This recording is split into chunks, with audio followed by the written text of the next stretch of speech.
eleksyon mula pa ng 2010. Patuloy ang panawagan ni Lipa Archbishop Ramon Arguelles na huwag tangkilikin ang 2-night Rebel Heart Tour ng Queen of Pop na si Madonna. Masama raw siyang impluwensya sa kabataan at hindi magandang halimbawa sa mga Pilipino. Hindi ko sila mapipigilan pero at least I warned them. And I did that out of my yung talagang desire to speak for what is good, and that means to serve the Lord.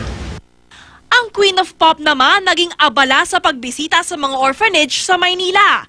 Kahapon, may mga post siya sa Instagram nang puntahan niya ang mga bata at may mga kapansanan sa Hospicio de San Jose.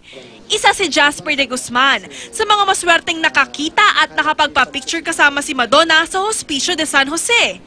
Binisita raw ni Madonna ang ward ng mga bata at ward ng mga batang may kapansanan. Sa Instagram post ni Madonna, natuwa at natandaan pa niya ang batang si Celeste na gumabay sa kanya sa paglilibot sa hospisyo. Nakikipagsaya siya, tapos talagang binubuhat niya yung mga bata at saka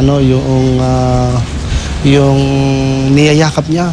Kasi madaming bata doon na talagang cute eh. Sa May Bahay Tuluyan Foundation naman, bukod sa nakiselfie sa mga bata, ay nakisayaw din si Madonna. Sa Instagram post ng Club Madonna Philippines, kitang-kita kung gaano kagiliw ang mga taga-bahay tuluyan sa pagdalaw ni Madonna. Akala ng mga taga-bahay tuluyan ay mga dancers lamang ni Madonna ang darating. Pero hindi sukat akalain ng mga bata na si Madonna mismo ang makikisaya sa kanilang mga programa. Nagkasama lang sila sa grupo, siya din nag-upo sa mga bata, dumiretso siya sa sumayaw kasama sa mga bata. So nag-enjoy lang talaga, very relaxed. Katatibayan, GMA News.